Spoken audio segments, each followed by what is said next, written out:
Okay, we'll get started. Welcome everybody to the September board meeting. I know some of you had a chance to get away and enjoy time with the family. Others were busy, but we're now back in swing through the end of the year. Mr. Morell, any public speakers? Yes, Mr. Chairman, there are 7 public speakers listed. Please proceed. First speaker is Ellen Shannon. She'll be followed by George Hakalis.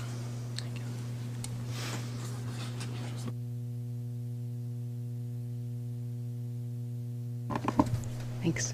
It's on. Hello, I'm Ellen Shannon. I'm the Associate Director of the Permanent Citizens Advisory Committee to the MTA. As some of you may know, in recent years, the PCAC has been encouraging the MTA to move to a more visual format for both the board books and public information, as well as the MTA's capital program.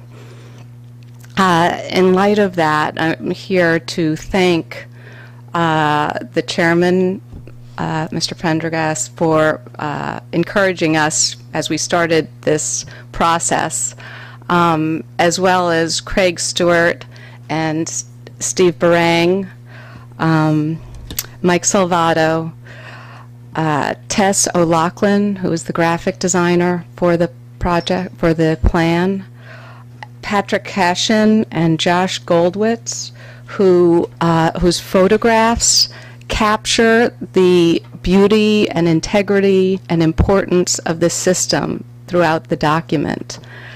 We feel very strongly that raising the level of the discussion and having a better understanding by a broader constituency is going to be integral to identifying that added $15 billion that we need for this program, in addition to the money that's already been identified. So I just wanted to say, Craig, thank you for listening, and everybody at the MTA that put together this Herculean effort in assembling this product. Thank you.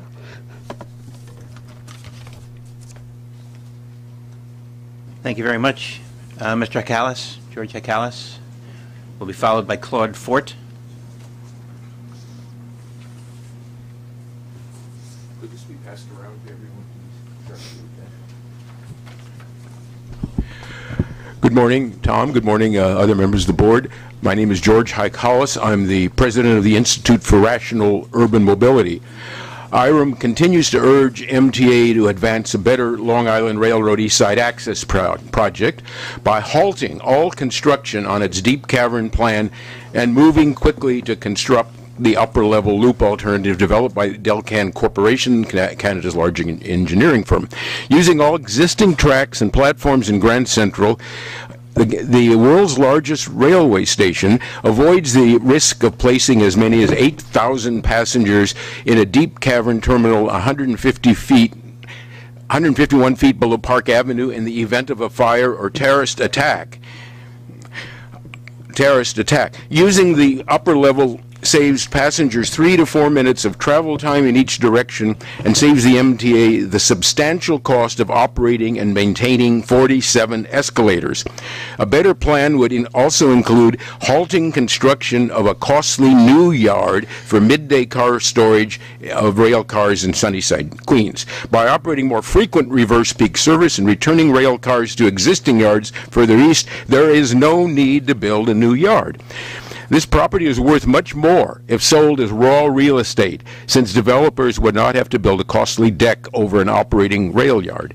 Remaking the 3 commuter railroads serving the New York, New Jersey, Connecticut metropolitan area into a 21st century regional rail system with frequent service, integrated fares, and through running would better serve the region's changing demographics and transportation needs. Thank you very much. Thank you. Mr. Fort, Claude Fort? Oh, Ms. Fort, I'm sorry. Oh, okay. To be followed, I hope I get this right, Patel Janal. Okay. My name is Michelle Keller. I'm the first vice president of Local 375. That's a civil service technical guild with an affiliation to District Council 37. Claude Fort is on his way here. He's trying to get here. He is the president. If he was here, he would say, thank you for having us here today. By the way, we didn't know we would be the first speakers.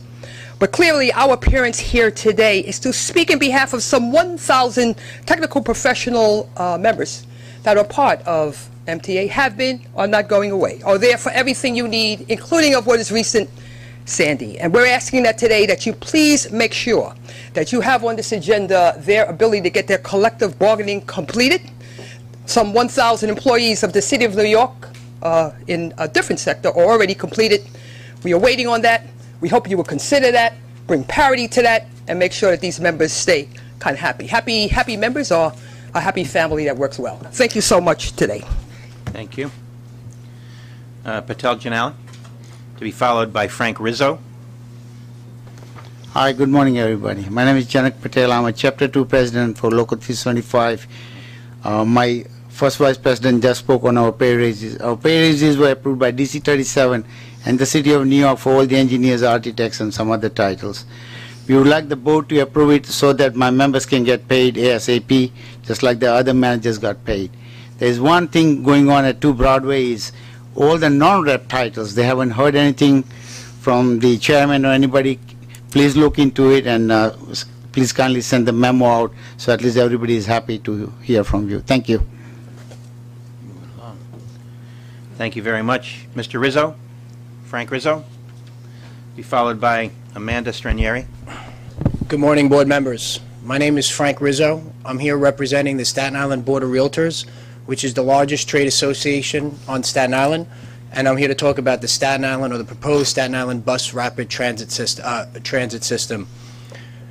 You know, Staten Island for too long has been ignored, and one of the biggest issues for people, whether it's residents or businesses looking to move their business to Staten Island, is transportation, moving their employees on and off the island, where we are significantly at a loss for mass transit options.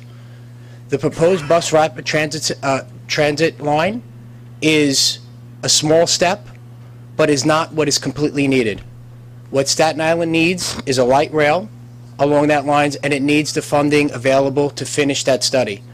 There's 500,000 people that are subjugated to having less than adequate transportation. A light rail would enable 17,000 vehicles a day off the highways and enable faster transit into and out of Staten Island. It'll give Staten Island the opportunity to develop economically, as business will have an opportunity to get their employees back and forth to work, right, in a system that would work, that is available on every other borough. We were able to find $2 billion for the Second Avenue subway line, right? And all we need for Staten Island is $5 million to finish this study. Thank you. Thank you very much, Ms. Stranieri. We'll be followed by our final speaker, James Fahey.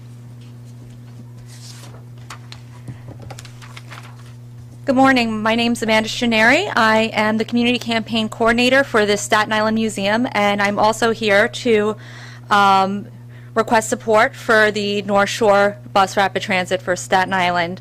We're very excited with the new developments coming to Staten Island, including the Outlet Center and the New York Wheel. And at the same time, the Staten Island Museum will be expanding to a new home in Snug Harbor. So for these projects to really come to fruition and succeed, we need to fix Staten Island's infrastructure for mass transit. Staten Island has a strong car culture due in no small part to the lack of public transportation options. The loss of the North Shore Railway in the 1950s further cemented our dependence on cars. Thankfully, the right-of-way for the North Shore Rail was preserved.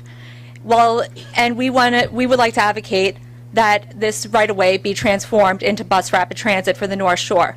Not only would it help people get from the new developments by the ferry terminal to our great cultural centers along the North Shore, it would also help the highly populated North Shore communities for people to get to the ferry terminal or to the West Shore Plaza and Corporate Park on the West Shore. It is essential we provide an easy way for tourists and commuters to get to the ferry terminal, to the Corporate Park, and to our attractions along the North Shore. and I strongly urge the MTA to include the North Shore BRT in their 2014 through 18 Transportation Improvement Plan. It's time for the city to take the next step in reducing Staten Island's reliance on cars. This is a straightforward infrastructure improvement that will address some of the borough's ongoing transportation woes. Thank you. Thank you very much. Our last speaker, Mr. Fahey.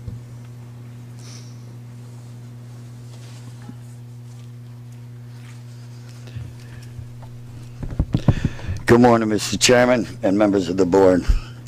I am James J. Fahey. Some of you know me as the director of the Executive Board of ACRE, representing the largest union at Metro North. However, I'm not here today as a union official, but as a veteran. And I appreciate the opportunity provided to me by the MTA to address you today on behalf of our military veterans, those who ensure our cherished freedoms and very way of life. Being a veteran myself, over the years, I've come to understand many of the issues and challenges that our veterans face in the aftermath of their dedicated service to our country. Chairman Pendergrass has done many great things at the MTA. He really knows the rail. New York's lucky to have him, and I mean that from my heart, sir. Over the past year, we have spoken about our veterans and the ability to help the MTA be successful. Our veterans are hard-working individuals with good leadership qualities and solid teamwork. Experience since our discussion, the MTA took immediate action and continues to take action in support of our veterans. I'd like to recognize the extraordinary efforts some of the key MTA folks, Margaret Connor, Alita Myers, Catherine Beatrice Kendall, Stephanie Martinez, that does it with all her heart, and folks at the Metro North Police Department that been there all the way for everybody. For immediately instituting the supporting programs in coordination with the Veterans Job Fair Organization and others to enhance the MTA job opportunities for our veterans. Ladies and gentlemen, our veterans are our sons and daughters, and these are serious issues we're facing. 22 soldiers, women and men, commit suicide daily. Whew, I'm sorry. Have already occurred, and all boots on the ground, soldiers lost in both of those wars. One-third of all American adults in this country are homeless, are veterans. Our sons and daughters are being deployed 3 and 4 or 5 tours in the Middle East today, where in the past it was only 1 tour in my time. Many return wounded and troubled. Medical technology has improved over the time, keeping many alive that did not survive in my time. Many of these veterans survive physical and mental conditions that defy our comprehension. It's now time for our country, and we here at the MTA, to serve our veterans. Prove by our actions that we recognize and value their selfless sacrifices and preserve our freedoms and very way of life. Take a look at your own children. Imagine them in these situations. They clearly need our support. We have researched the best current programs in this country for supporting veterans and found out that the Wounded Warrior Project and the Fisher House Helping Military Families are solid programs that ensure maximum funds are targeted to support the veterans and their families. I'm trying. I'm sorry if I go too fast. I apologize. Ladies and gentlemen, I propose we now continue our good work and our momentum for supporting our veterans here at the MTA by creating a new program that would provide the ability for all MTA employees to support these important, effective programs. Ours would be a payroll deduction program providing capability for 68,000 MTA employees to directly contribute to support our veterans. If instituted, this program could potentially provide millions of dollars of support to our veterans by the MTA family. Thanks, Charlie. That is significant support that we all could take great pride in. At this time, I'd like to recognize Mr. Charles Hanks on my right, who is accompanying me here today. Mr. Hanks is a track supervisor, a lifelong member of our railroad family, and also a veteran. Tragically, Charlie's son David passed on and was lost to us after returning from the war in Afghanistan. We have visited our payroll deduction support program instituted in the honor of David's memory, the David Hanks Memorial Fund, 235, Help a Veteran Survive.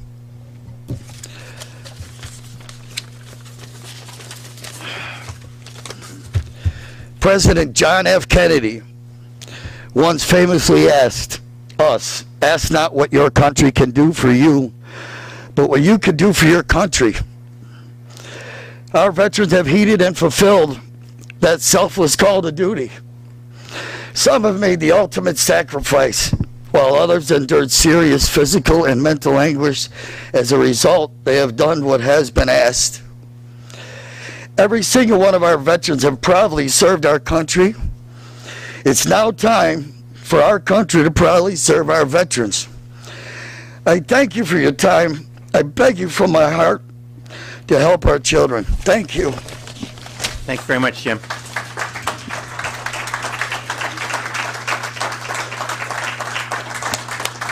That concludes the public speakers portion, Mr. Speaker, Mr. Chairman. Thank you, Mr. Morello. I'd like to begin today by recognizing the extraordinary actions of 9 MTA Bridge and Tunnel officers.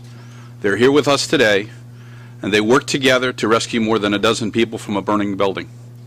It happened early in the morning about a month ago as these brave officers were working at the toll plaza at the Queens side of the Midtown Tunnel.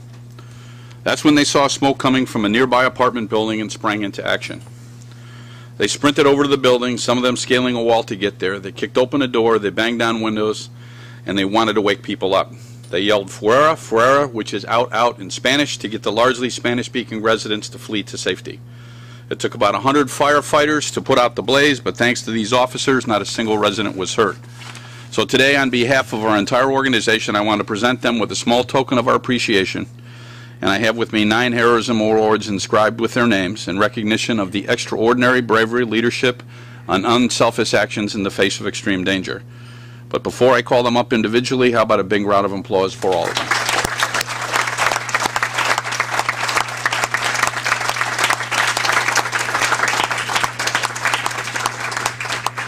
I will call their names up. I will call their names individually, and they will come up and accept the award. Sergeant Paul Leggio.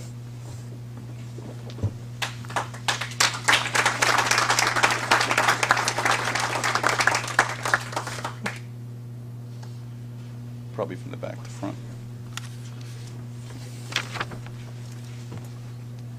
We'll come around, I'm sorry. You gotta tell the gentleman to come the other way.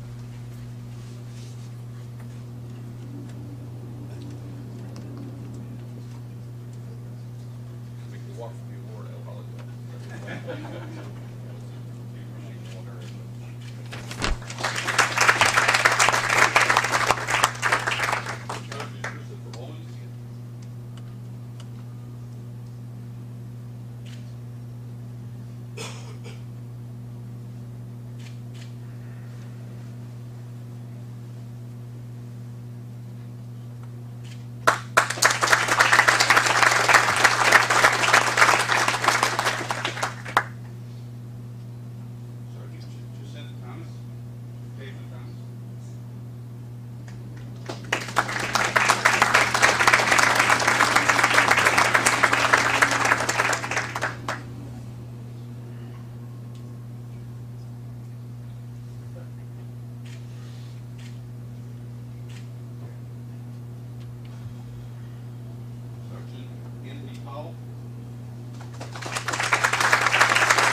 Officer David Rivera.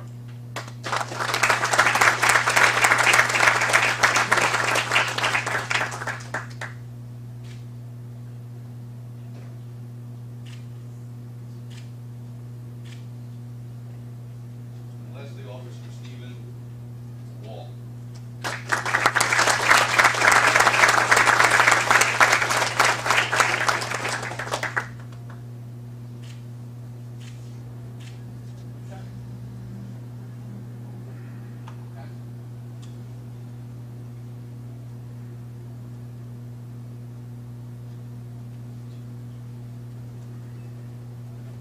Where do you want to stand in the center? I'll have that for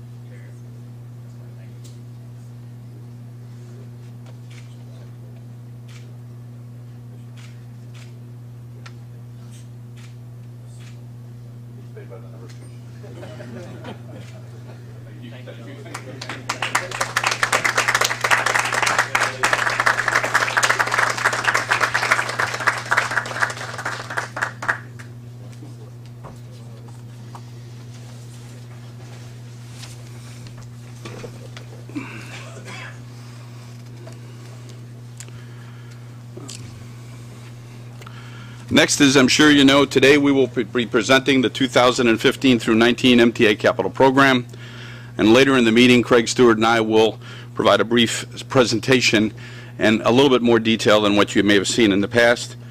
But before that, let me say that the investments in our program, as they have been in the past, are essential to be able to renew, enhance, and expand what is, I think, the most important transportation system in the United States.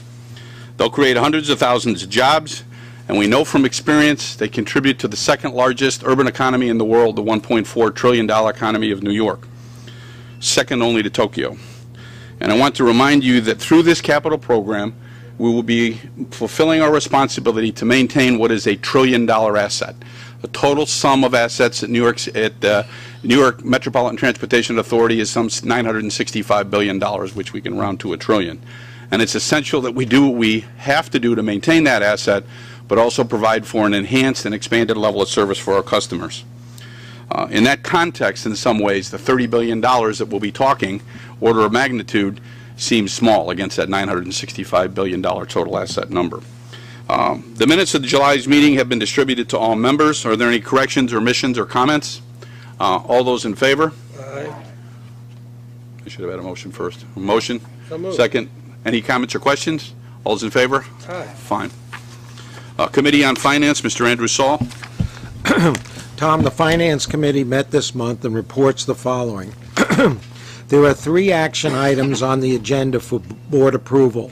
The first action item is to approve the filing and acceptance of federal grants for federal fiscal year 2014 and 15.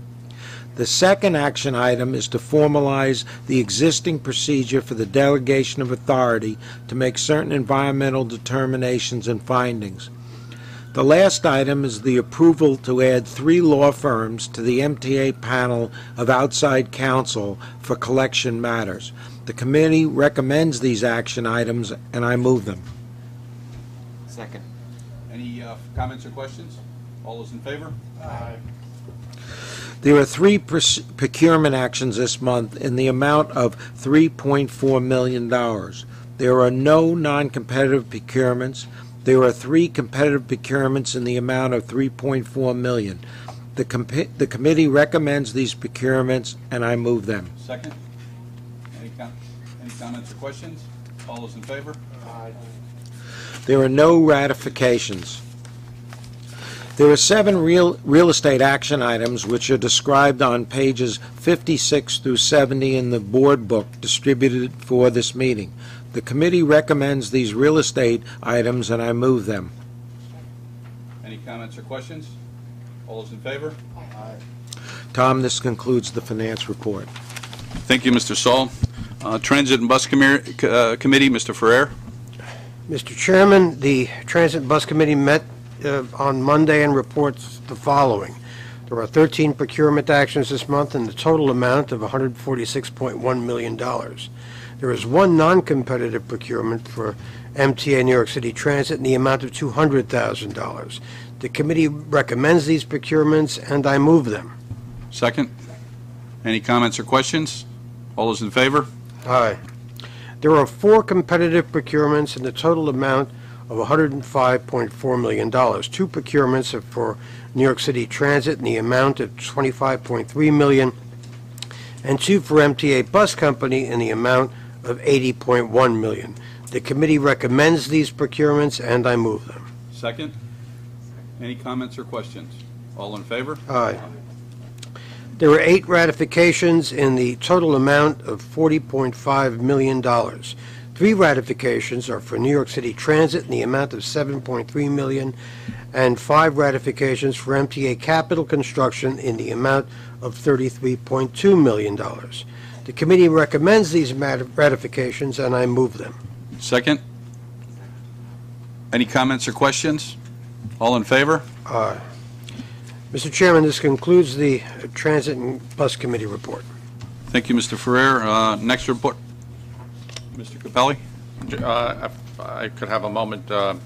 Linda Barron, the president of the Chamber of Commerce, was detained because of the gridlock that took place in the area as they because of the president's appearance. They shut down streets, and also she was unable to make the public comment period, but she did arrive here, and I have copies of her testimony that I'd like to be incorporated into the record for the public comment period, as well as comments from the Assemblyman of the North Shore, Matt Tatone, Councilwoman Debbie Rose, the local Office of City Planning, as well as other local agencies with respect to the BRT proposal for Staten Island. So I'm going to, with your permission, circulate them and ask that they be incorporated into the record. Okay, that's fine.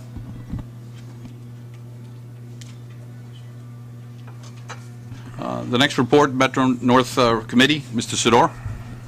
Good morning, Mr. Chairman. The Metro North Railroad Committee met this month and reports the following. There is one action item on the agenda for the board to approve.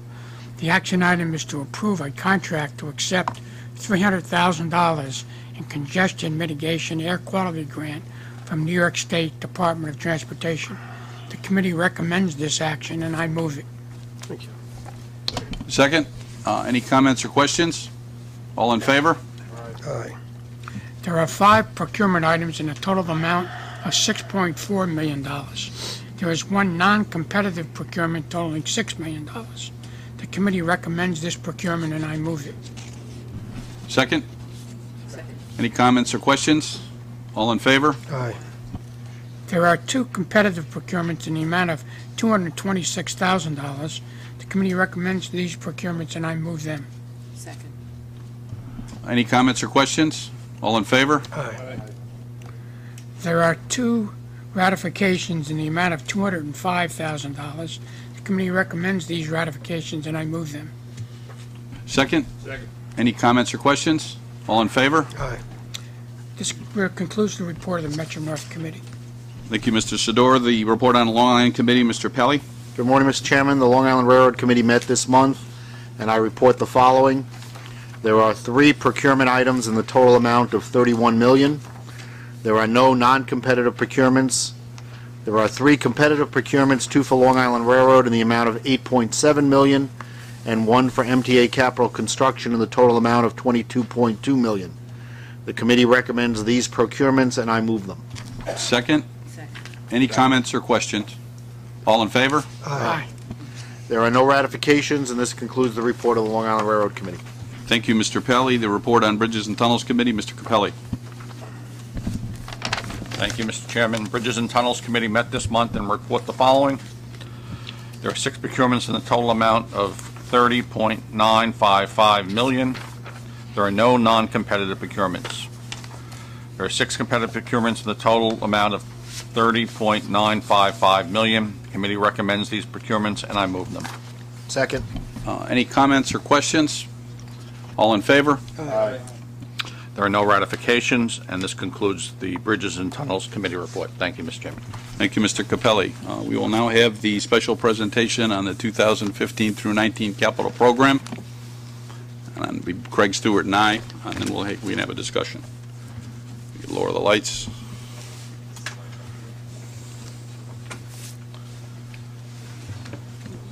Before I get started with the presentation on the capital program, I want to bring to highlight an event that occurred a week ago Sunday, and that was the reopening of the Montague Street Tube. It was out of service for some 13 and a half months while we did what we call an out-of-face or top-to-bottom rehabilitation of that tunnel structure, which saw probably the most serious damage of any of our tunnels from Hurricane Sandy. And it underscored the importance of our responsibilities of stewards of the asset, the trillion-dollar asset that I talked about, to make sure that we are maintaining it in a state of good repair. Because during that 13 and a half months, tens of thousands of customers were inconvenienced because of their inability to ride the normal services that go through that tunnel, and they had to avail themselves of other services we provide to be able to get to work. And it's something that I think guides all of us who work here in terms of the importance of the capital plan. As you've heard me state a number of times in discussions with at least 3 former chairmen, unsolicited, they reminded me of what is one of the highest priorities, if not the highest priority of the MTA chair, and that's to make sure that we get continual funding through new capital programs as the need arises. So let's get started. Next slide, please. This photo shows work of 2nd Avenue subway at the 86th Street Caverns. And we're going to start with an overview in terms of the overall program, talk about its goals, what the program is on an agency-by-agency basis, discussions in a general sense on the funding of that program, and what we need to do to move forward. You will hear me state this many times today because I think it needs and bears repeating. This is the start of a process where we submit, according to the legislative requirements, a board-approved plan that starts the dialogue on the shape, the size, and the ways to fund this plan. It's the start of a discussion. Next slide, please. It's easy for me to say, for someone who's worked here so long, that this is the largest system in the country. But it's also easy for me to say that it is probably one that provides a tremendous amount of utility. The growth of New York would not have happened at the turn of the 19th to the 20th century without the subway in place. If you see pictures of where the subway was built and its extensions were built out to the outer boroughs, long before real estate development followed, you'd get that story. But that story continues to this day. New York is the 2nd largest economy in the world, and a lot of that is due to the MTA network and the services we provide. We provide over 2.6 billion trips a year, 15 million people in the region. We run 8,000 subway trains, over 1,000 commuter railroad trains. 75% of rail trips in the United States, passenger rail trips, are taken on the MTA system. Some 2/3 of bus trips are taken on the MTA system.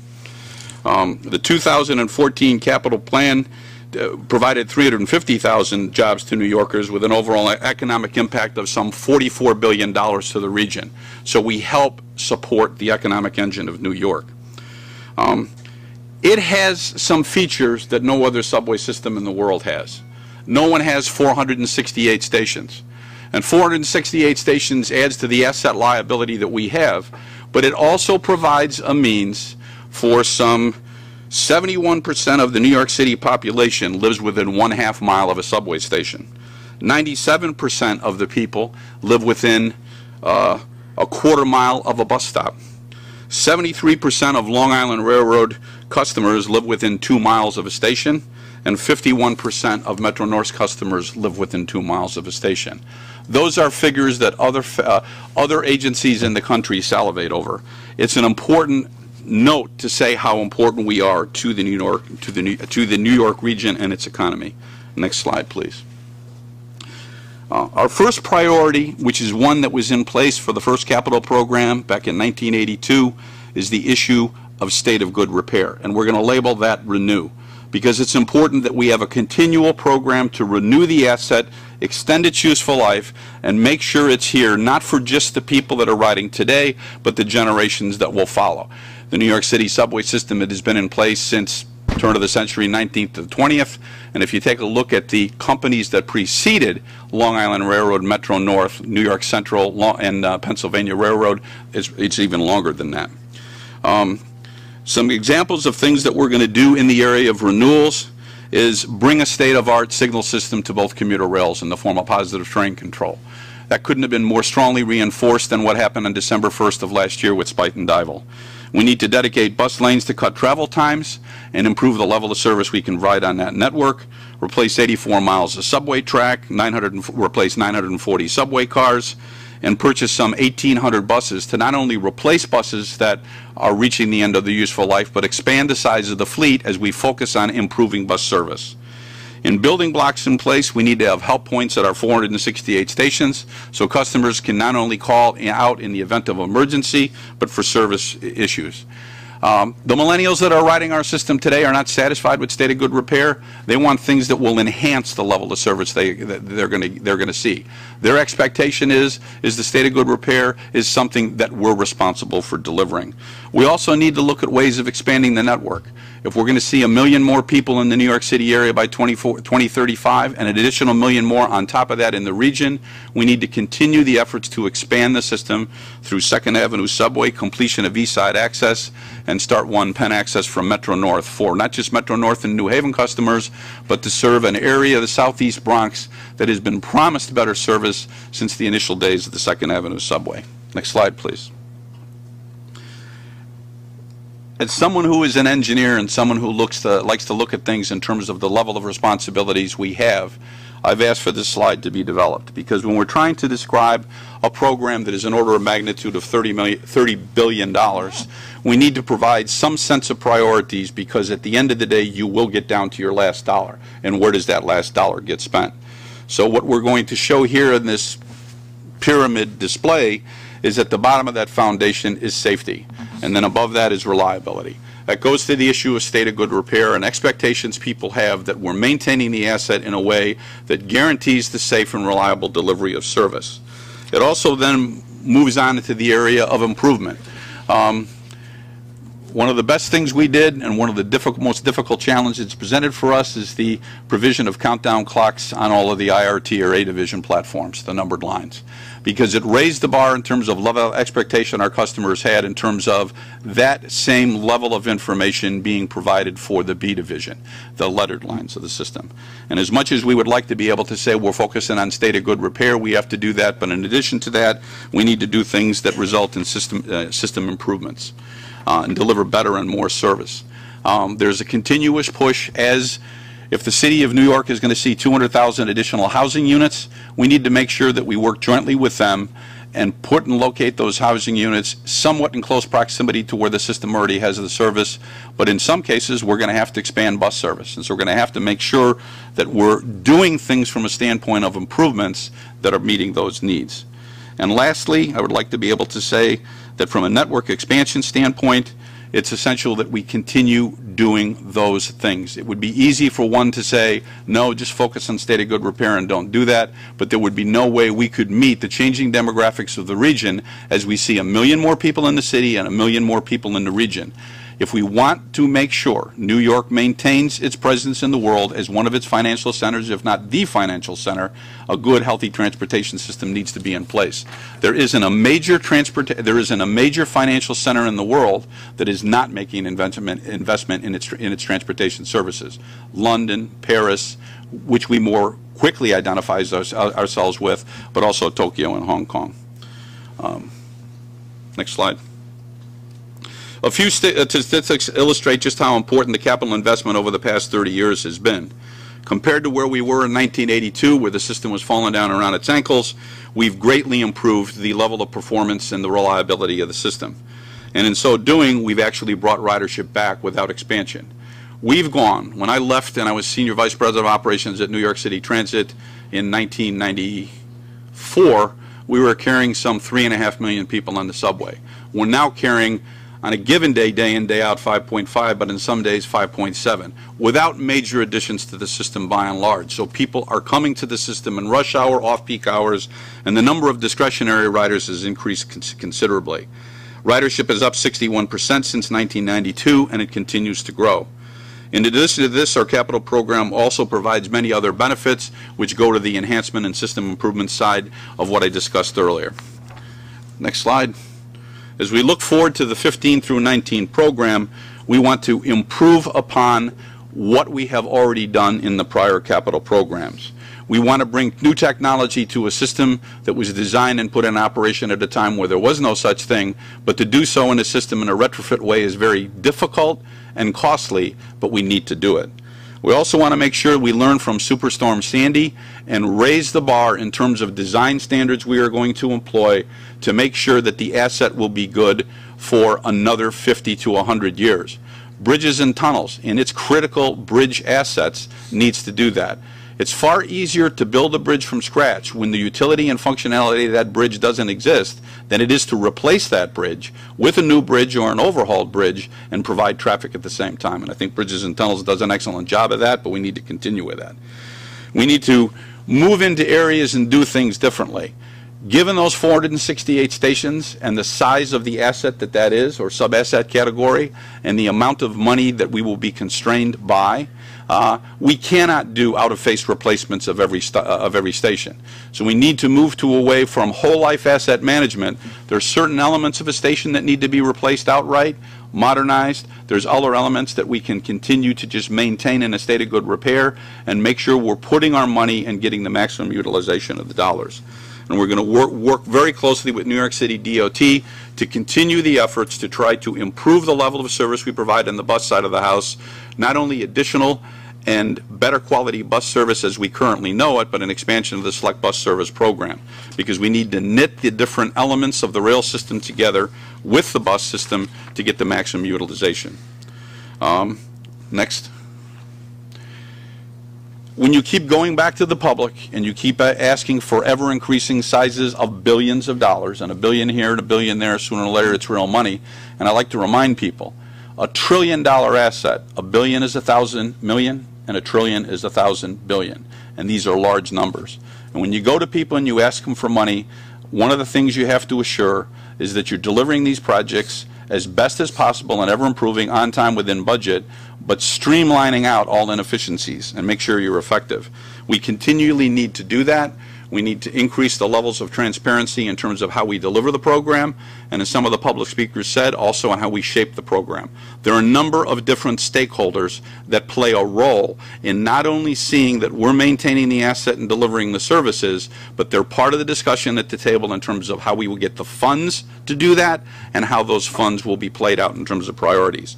And it's essential that we do that. And do that in a way where we continue the improvement in small business development programs. We are proud to say that for every dollar spent in New York, we're that we have in the program, we're maximizing the number of dollars that are spent in New York on New York business and for New York residents. And we will make sure that we keep processes in place to check the development of those projects from the design, from the time they start as a thought in someone's mind, through design, through planning, construction, and delivery, so that we're consciously verifying we're meeting the needs and the standards that the people hold us to. Last item I would like to talk about, next slide please, is Governor Cuomo asked us to create a reinvention commission, which was done, 24 international experts with expertise across the spectrum. Some are transportation delivery experts, some are transportation policy experts, some are transportation finance experts and environmental experts, and they're in the process of finishing up their preliminary report. The primary focus and ask of the governor was to make sure that in the next capital program and future capital programs that we provide for the needed changes to address climate change. One can argue whether or not climate change is occurring. You cannot argue, we cannot argue about the frequency and intensity of weather events. Recently, as a month ago, we saw record rainfall out on one portion of our system, 13 inches of rain out in Long Island, I think in an hour, and it was like just unbelievable. So we need to be able to provide for that. The second issue is, go back to the comment I made about 1 million more people in the region and 1 million more people in the city, be able to respond to the changing demographics of the region. The other two things that I'm sure they're going to talk about is every metropolitan area in North America, and especially the United States, is undergoing the problems of how do you fund infrastructure improvement and the operation of the system, and do so within the existing funding streams available. And everybody is faced with the same challenge, which is existing traditional funding streams are either running dry or being limited, so we need to have a dialogue about new sustainable revenue sources, and that dialogue needs to go on. The other I'll come back to, I don't think we consciously undersell the importance of the system, but I think we unconsciously don't sell the importance of the system. No system in the world has 4-track right-of-ways. No system in the world has the ability to provide express and local service at the same fare. If we were a private sector operation, you may not make that decision, but that has been an historical element of a flat fare system that has helped build New York. Why is that important? Because it's important because you can provide higher quality service. But if you're an employer in New York and you're seeking employees in the region, and there's some 15 million people that work here, it's not just the price of the ride through fares that somebody will pay that will make them decide whether they ride the system. It's not just the quality of the service experience that they have, it's the time it takes them to get from point of origin to destination. And with an express and local system, you can vastly increase your reach, your catchment area for a population. That's something nobody has. And it's a liability and an asset, but it's something we need to protect. And so I think we need to also consciously, the MTA, do a better job of selling the importance of the MTA asset to the region, and that will help stimulate the dialogue when it comes to the fleshing out of the program and the funding. At this point, Craig Stewart is going to go forward with some pieces on a more detailed level, agency specific. Craig? Thank you, Mr. Chairman. This slide is a breakout of the proposed $32 billion budget. This distribution is based on need, and the lion's share, 55%, is going to New York City Transit, which carries over 80% of our public transit passengers. The commuter rails receive 20% of the total allocation. 20% is allocated for expansion projects, and about 10% is allocated for bridges and tunnels. In the slides ahead, we will take a more detailed view of the agency by agency program. I will begin each agency's overview with a look back at the recent highlights from the capital program, a prior capital program. The first agency I'd like to cover is New York City Transit. This photo shows the entry to the recently refurbished Smith 9th Street station. In the proposed 2015 to 19 program, these turnstiles you see will be retrofitted with a new fare media to accept cell phones and smart cards and other devices as part of the new fare payment system rollout. Looking ahead at the 2015 to 19 program, the proposed New York City program includes renew and enhance investments that were shaped by several guiding priorities. Investments to renew the New York City transit system will make service more reliable and more frequent and support new SBS service. They are also stretching every capital dollar by expanding the component replacement program. Transit will also apply new technologies to transform the customer experience. They will expand accessibility and improve station communications. For example, the picture of the help point shown above. New York City Transit's 2015 to 19 plan totals $17.1 billion. The largest area of spending is in rolling stock, followed by signals, then stations, and track. The proposed rolling stock purchases for New York City Transit includes the R211 fleet, which is slated to replace the R46 fleet of the B division. These cars are currently 40+ years old. In addition, they will also replace Staten Island Railway's fleet, which are of the same vintage. Transit plans to continue with CBTC on Queens Boulevard line, improving the reliability and increasing capacity by 10%, and undertaking CBTC on the 6th Avenue line in Manhattan. Also, design for 8th Avenue is being funded for CBTC. New York City Transit station renewal and component repair program will make repairs at over 170 stations throughout the system. Major reconfigurations at Times Square Shuttle and Grand Central. And the 15 to 19 plan will support completion of the rollout of a new fare payment system. The success of the component approach will be expanded to new asset categories, line structure and power, to more quickly and efficiently target our improvements. Turning to the Long Island Railroad, this photo is Atlantic Avenue Viaduct, which underwent structural rehabilitation that was just completed in the 2010 to 14 program. The IEC highlighted this as an extremely successful project. In fact, they suggested that this serve as a guideline for future MTA design build projects. All phases were completed ahead of schedule and within budget.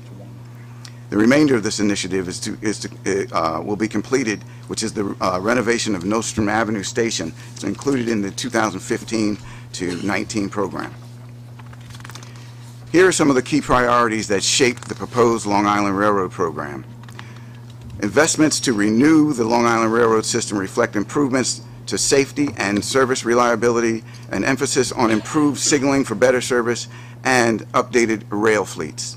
Investments to enhance the system will prepare for the increased service demand from East Side access and meet a growing demand elsewhere for Long Island Railroad service.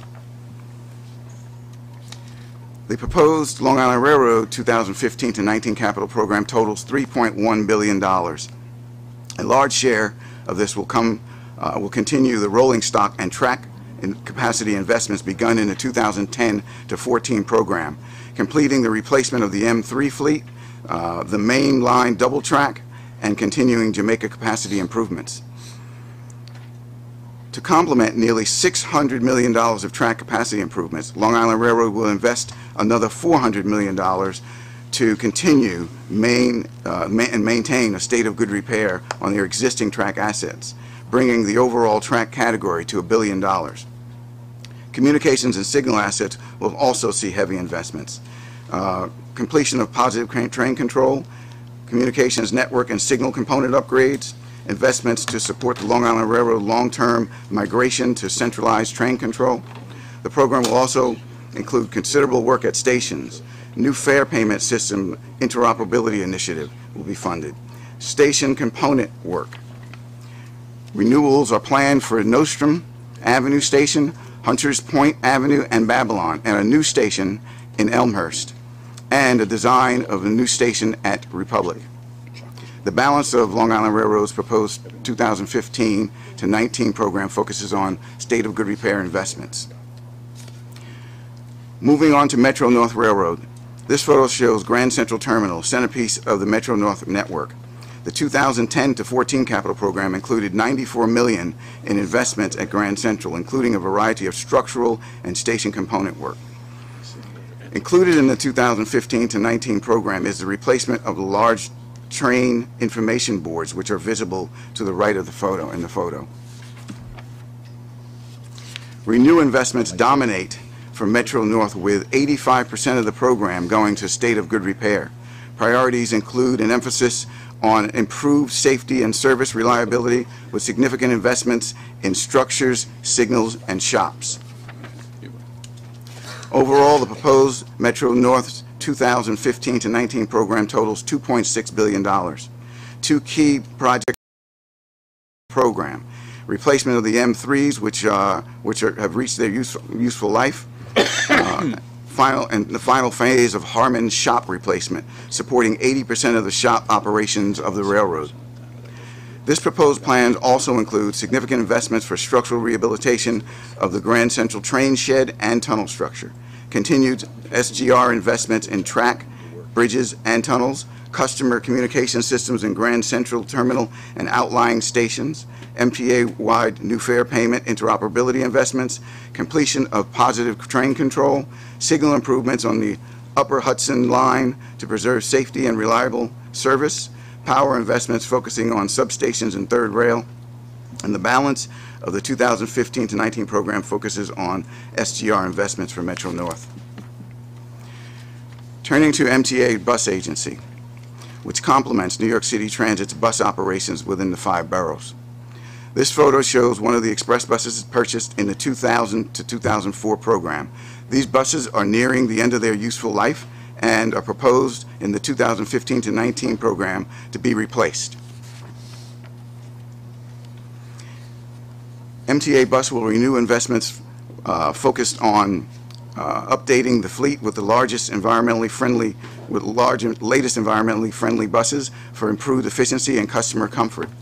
Enhanced investments will build on the recent success of the MTA bus time with improved onboard customer information systems.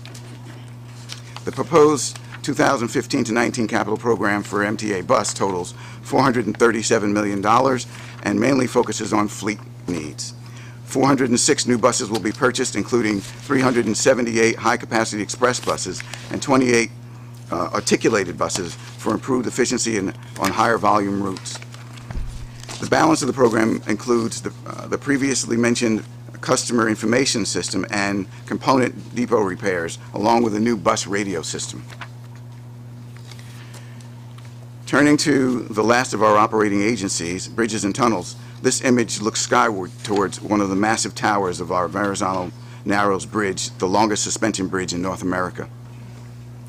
A major 2010 to 14 project now entering construction is replacing the upper level suspended span of this bridge, resulting in a new deck layout with a seventh lane for buses and HOVs. The 2015 to 19 program will continue the effort to improve traffic flow at the Verrazano Bridge with a new ramp onto the Gowanus Expressway in Brooklyn. The Bridges and Tunnels program places heavy emphasis on Renew. It's 7 bridges and 2 tunnels. The strategy includes a comprehensive painting program which seeks to protect steel elements, thereby reducing the frequency of expensive steel repairs. They also plan to enhance tolls and improve driver information. The proposed Bridges and Tunnels program encompasses $3.1 billion in investments that emphasize normal replacement and state of good repair. The plan focuses on rehabilitating structures along with roadways and decks. Structures categories now represents the largest share of the investment portfolio, 35% compared to prior in 2010 and 2014 program, which had represented 19%. Structures will include a $164 million effort at the Throgs Neck Bridge approaches and retrofitting RFK Bridge to better withstand seismic and wind forces. The largest roadway and deck project allocates $333 million to replace the suspended span deck on the Throgs Neck Bridge and design and initial reconstruction of the RFK Bridge Manhattan Toll Plaza. B&T will also continue state of good repair efforts in both tunnels. The program also includes some enhancements, most notably a new ramp linking the RFK Bridge with the northbound Harlem River Drive in coordination with New York City DOT. We complete the agency section with our expansion projects. This shows the construction nearing completion on the number 7 line to 34th Street. Supported by funds from the city, the $2.4 billion project will help spur growth and revitalization on the west side of Manhattan. It is an example of innovative financing and transit-oriented development. This is a picture of 2nd Avenue Subway, 86th Street Cavern. It was taken in July 2014. The network expansion program underpins our ability to meet changing regional travel demands and demographics. This ability to adapt to changing ridership helps to promote increased regional economic activity. The expansion budget for the proposed 2015 to 19 program is $5.5 billion. Eastside Access. As you are aware, this past year, Eastside Access underwent a comprehensive review of the budget and schedule. In line with the findings, this program contains $2.9 billion, the balance of the funding projected required for the remaining work, including the regional investments. 2nd Avenue. Phase 1 of 2nd Avenue is on schedule and for opening service in 2016, late 2016. The 2015 to 19 capital program allocates $1.5 billion to commence the second phase of this project. The plan will fund design, utility relocation, and tunneling for Phase 2, which extends from 96th Street to 125th Street. Future plans will fund the remaining Phase 2 work. Penn Access. This expansion project will bring Metro North's New Haven line service into Penn Station via the Amtrak's Hellgate line The plan will fund the infrastructure needed to enable the new service, including 4 new stations to provide customer rail service in Eastern Bronx, and it will fund the development of the new rolling stock specification. Capital program funding. The proposed program relies on a mix of support from federal, local, and MTA sources.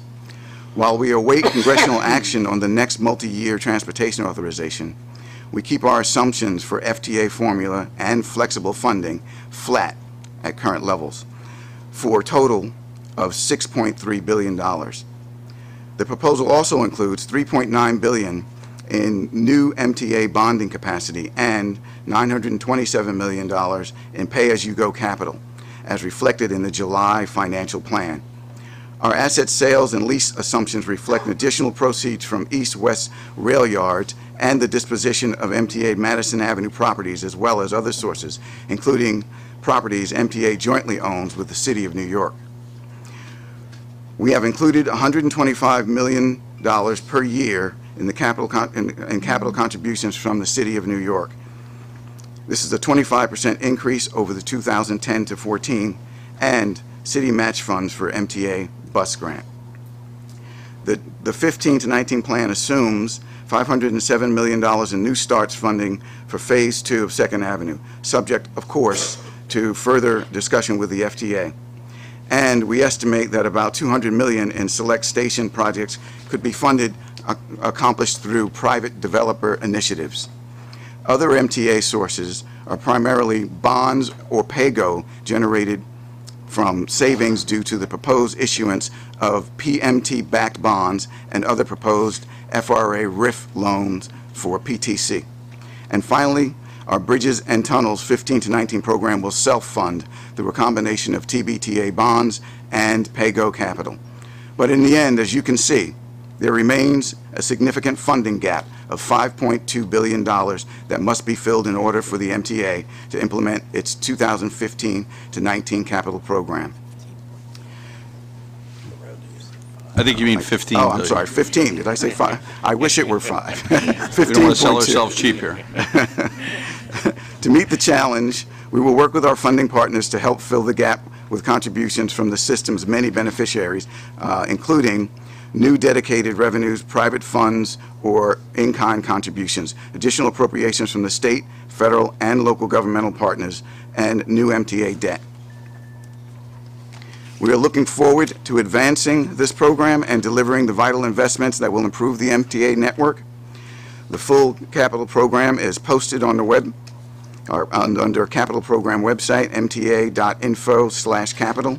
Pending approval of the program by the board at today's meeting, we will then send it to the CPRB, and the Capital Program Review Board has approximately 90 days to review, so this would expire around the end of the year. And we thank you for your attention and look forward to your support in advancing the capital program. Thank you. Before I take questions and comments from board members, as I've said, I said at the start, I'd say it a number of times, this is the start of a process. The legislative requirements of what we need to approve and submit goes into categorical detail and project detail, and that's what the legislation requires. But in no way, shape, or form does that mean it's a fait accompli, a finished product. There will be a discussion on from this framework, on the basic scope of the program and its funding strategies we're going to need. So you will be part of that dialogue, and I will make sure that I commit to you that we're keeping you informed as that dialogue occurs, and I'm sure part of it will be in the public domain and reported on regularly. Comments, questions? Mr. Merdler? Mr. Chairman, permit me both a parochial comment and a broader one. On the parochial comment, I would add simply that I congratulate you particularly for including within this proposed capital plan the beginning of a concept that was started by a distinguished borough president of the Bronx and has been continued by his current successor, the creation of the 4 stations. And let me read to you, if I may, the statement of the exceptionally capable borough president of the Bronx, Ruben Diaz. This project has the potential to transform not just the Bronx, but the entire region. The Bronx Borough President's Office has no higher priority than Metro North expansion, and I am thrilled that the MTA, its distinguished chairman, and the president of Metro North, Joe Giletti, have shown such a firm commitment to advancing the interests of the people of this region and of the Bronx. For myself, Mr. Chairman, let me make 2 points. The very survival of this multi-state region is dependent on the mass transit provided by MTA and its agencies. To remain at all relevant, we must invest, maintain, and expand these services.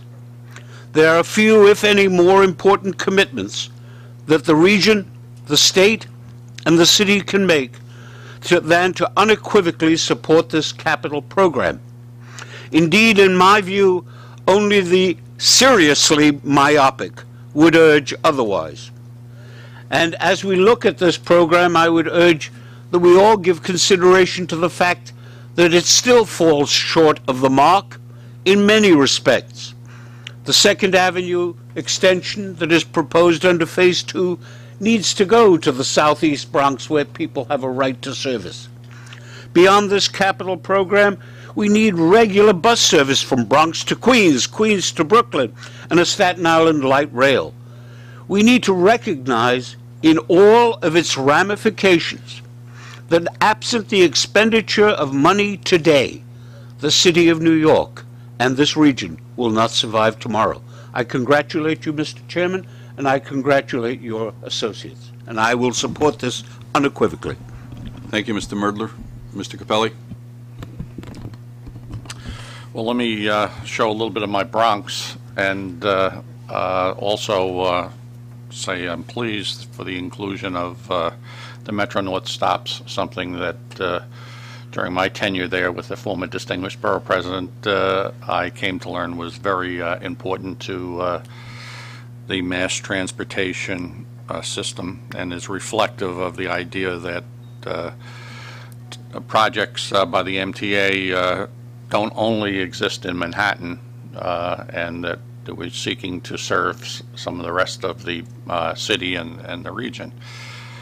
But let me say that overall, while I believe that everything that is included in this plan is a good, useful means of and necessary for the accomplishment of our transportation goals, that it falls short. It falls short in many ways. It's inadequate in terms of what the real needs are for mass transportation in the region. Now, I understand the problem is money, and I recognize that we have an idea of where $16 billion of these necessary safety and rolling stock replacements and special new additions are going to come from. But I'm not sure why we drew the line at asking for an additional $15 billion to be funded for the state and the city of New York to come up with that when the needs are far greater. My particular displeasure is the lack of inclusion of the Staten Island Bus Rapid Transit, which I was assured was going to be funded in the short term during the last 2 years. The North Shore of Staten Island is taking on a big project proposal by the City of New York for a wheel, the world's largest wheel. The creation of, I believe, 40 outlet stores. That proposal received a lot of scrutiny in terms of its effect on the island itself, and all of this was done with the belief that this project was going to be funded in the short term. And quite frankly, I'm not sure that these projects would have gotten the support had that not been the case. So I feel that there's an element of bait and switch in terms of that economic development that was taking place if, in fact, we're going to end up with the kind of gridlock that is almost certain to occur as a result of this. I understand that there are real transportation purposes for the East Side access and the 2nd Avenue subway, and I certainly hope that Phase 4 goes into the Bronx, because that would be a real win for the city and for the region. And maybe Phase 5 goes to Staten Island, but 5 goes to Governor's Island. Unfortunately, in this era of too few dollars for this huge system, and that these projects, these massive projects, have become the Scylla and Charybdis of the dreams of transportation projects outside of Manhattan, where they go to get smashed, and never to appear, or simply a hope that someday, somewhere, we'll find the money, but that day never comes. When does the Staten Island projects get funded? Half a billion dollars would fund the BRT. We could be looking for the state to come up with additional $15.5 billion in funding, and that could be included in the plan. $5 million is what's needed for the West Shore light rail. All of our planners believe that these things need to happen. If not now, when? This is a very frustrating situation for me. I'm now dealing with our 4th chairman since I've begun this discussion, and these things seem to go up, they go down, they go up, they go down. They've got to start. We've got to get into brick and mortar. We've got to start building these things out. The other day, on Monday, a bus broke down at the entrance to the HOV lane in Brooklyn on the Gowanus. It basically backed up traffic across the entire Staten Island Expressway. It backed up traffic on Victory Boulevard and many of the other secondary and tertiary streets on the island. We are choking on car traffic on the island. We need dedicated mass transportation systems, and if you're not going to build the subways, you've got to build us these BRTs. During the last year's mayoral campaign, every mayoral candidate spoke as if this was going to happen in the short run, including the incumbent mayor, now Mayor de Blasio. The city needs to step up and get behind this and get this included. Would urge that the MTA reconsider its submission to the Capital Review Board and rectify this omission. Thank you, Mr. Capelli. Ms. Metzger. I too find that everything in this program is needed. I too am especially pleased to see the Penn Access program. Not only is it needed in the Bronx, but it's the beginning of interoperability, which I think this region sorely needs. But like Mr. Capelli, I represent a transit-starved community. In fact, there's none more transit-starved than west of Hudson. We are the smallest piece of the whole operation. Yet, we are asked to operate 65 miles of railroad line with no midpoint yard. That's a problem. You can't run trains for 65 miles, single track, all the way out and all the way in, and think that we can really get any kind of decent rail service. It will not happen. It cannot happen.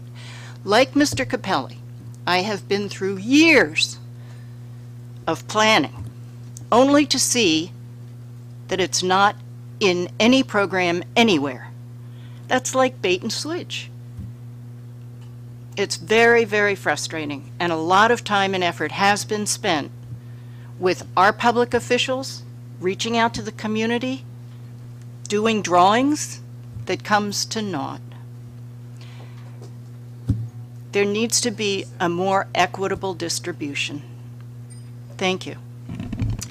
Also, I am in the same boat here that Susan is, and with the money that we pay in to the MTA, we're really getting zilch. And I know it's hard to do the way we're approaching this and what our power is on the board, but I'd like to see a lot of consideration or more consideration put in to getting us, back up to speed. Andrew Albert. Yeah. Like the former speakers, I feel all of your pain because I feel parochial about the entire system, not just one borough or the other. And it's obvious that this system is the economic engine of the New York region, which is the economic engine of the state, which is the economic engine of the country. If we were the nation's capital, we'd be getting a lot more federal assistance. The fact that we are spending all of this money on PTC and not getting a dime of federal help for that is just outrageous. We should have had it for ADA, we should have it for PTC. All these things that the federal government thinks are important, they should kick in and help pay for.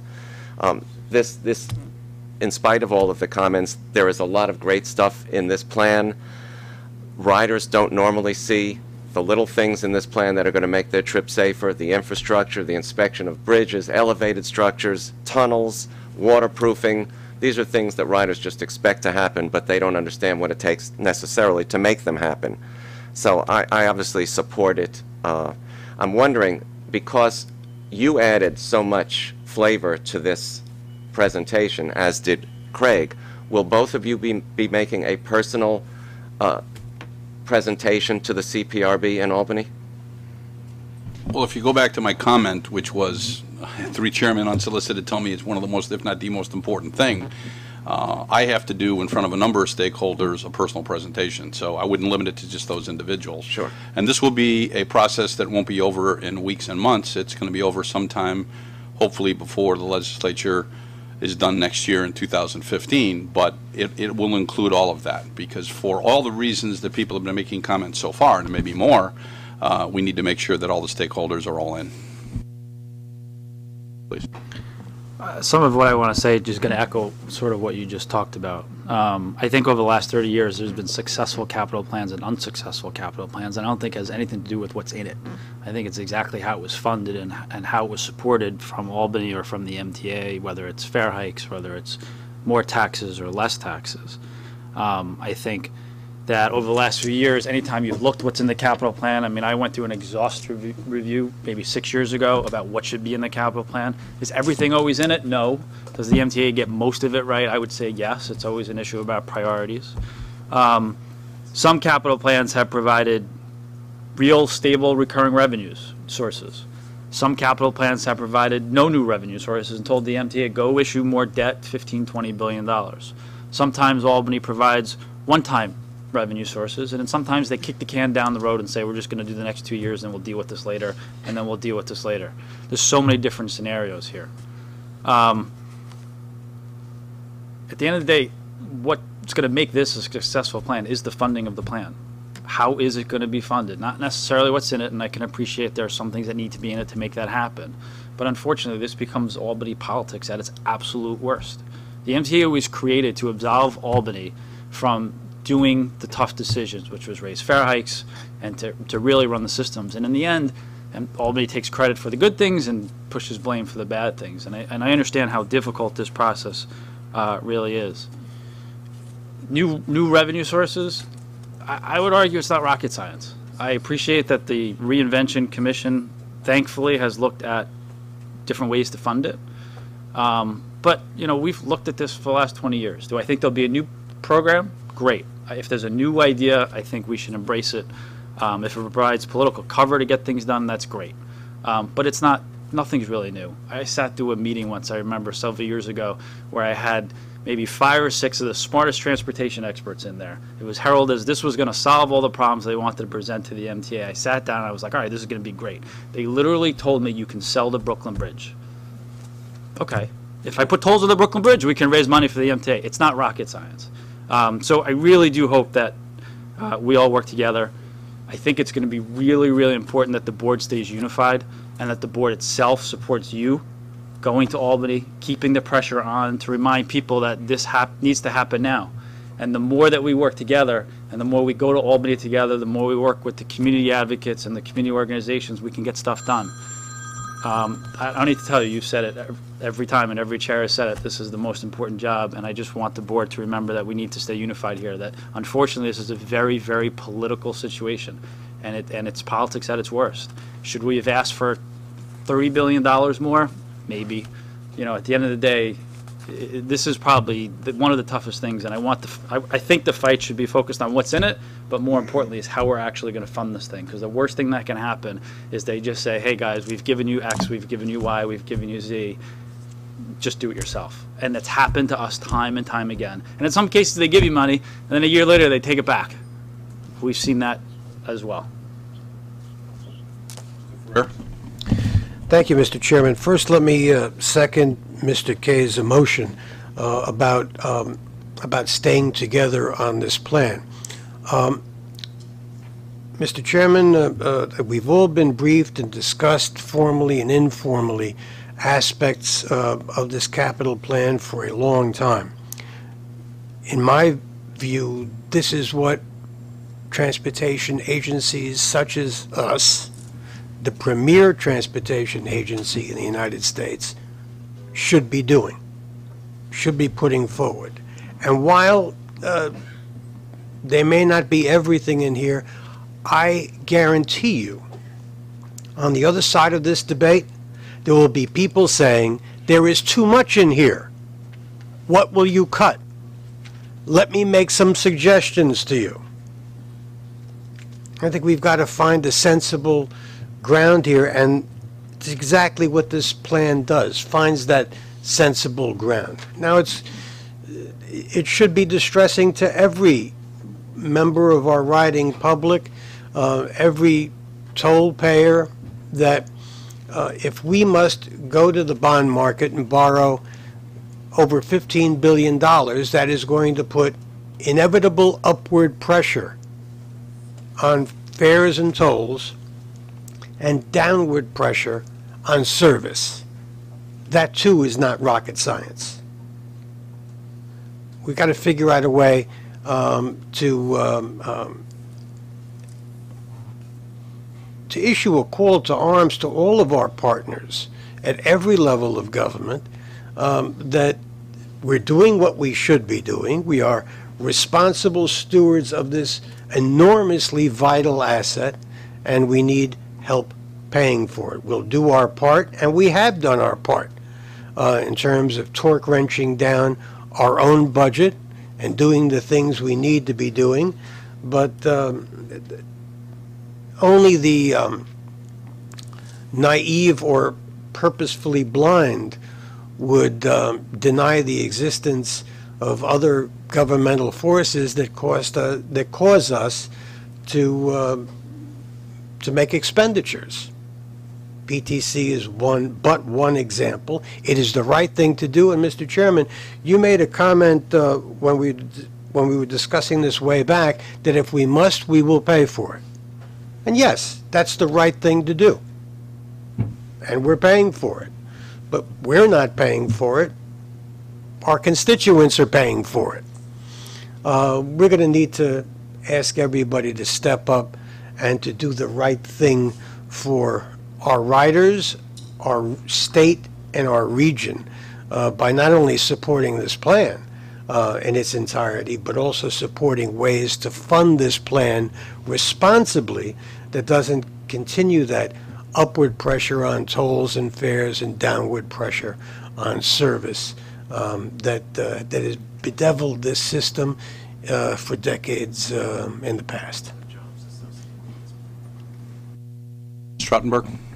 I also want to join in complimenting you all for putting this capital plan together. I know it is a huge job, and I will be super parochial for 1 minute too, and congratulate you also for getting the R train up and running between downtown Brooklyn and Lower Manhattan ahead of time and on budget. So yes, I hear some smattering of applause there.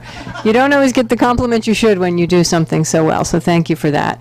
And I think I join with Andrew in being a little parochial for New York City. And look, I know as we're sitting here discussing, obviously you have to balance the needs of this whole region, but you know, obviously from where the city sits, we're growing. As you mentioned, we have an ambitious new housing plan, and we want to make sure that the capital plan is going to, working together very closely with you all, going to reflect some of the things the city's going to need. And look, I'll just say briefly, obviously, we're here talking about the yawning $15 billion gap we have to close, and we're not going to solve that today, but certainly we hear you. The city stands ready to be part of making that happen and having your back as we go up to Albany. So thank you.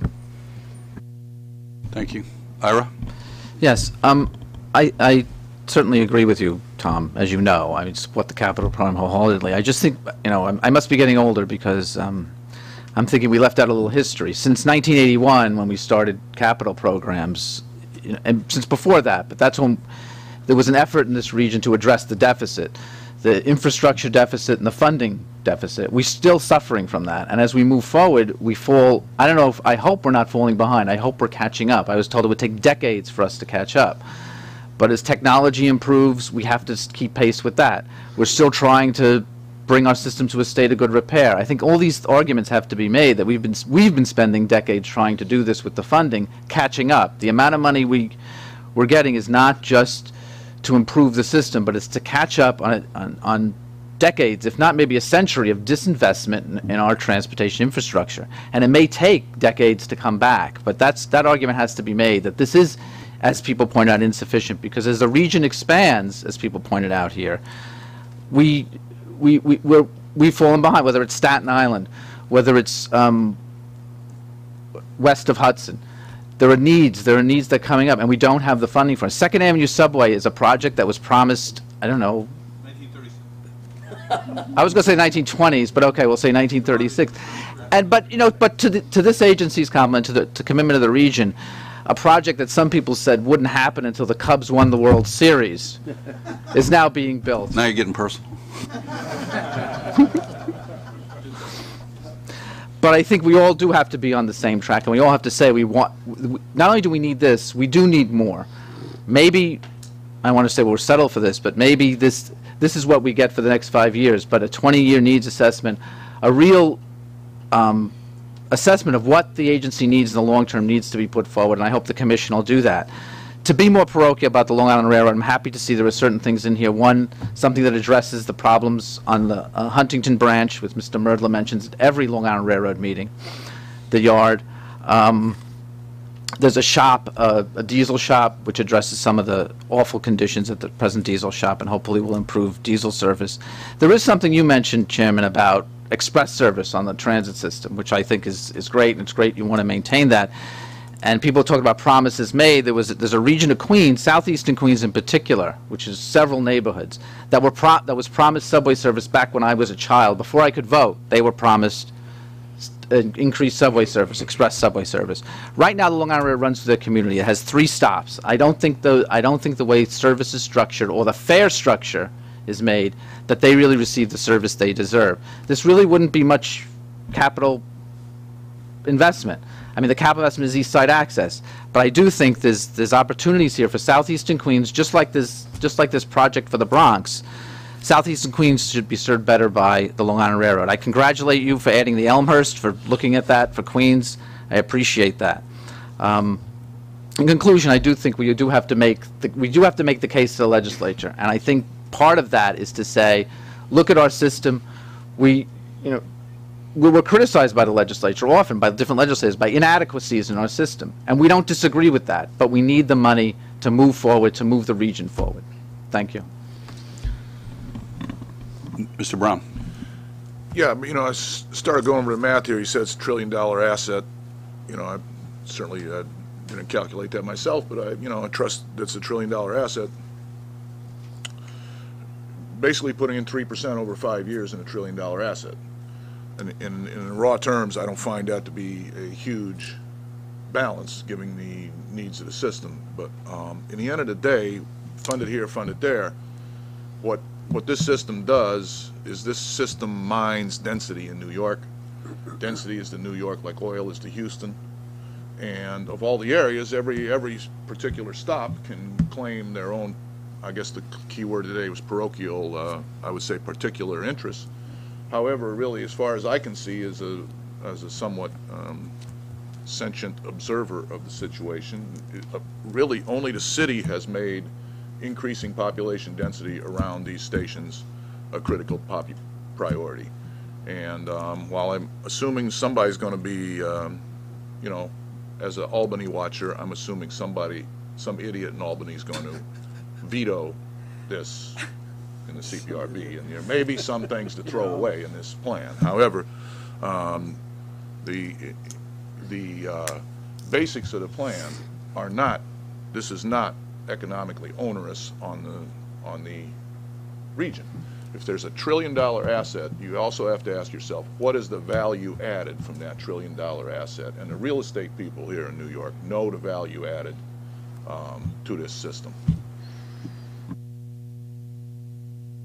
And I'll just respond to one of the comments you made. No, if you take a 960, no, not that one.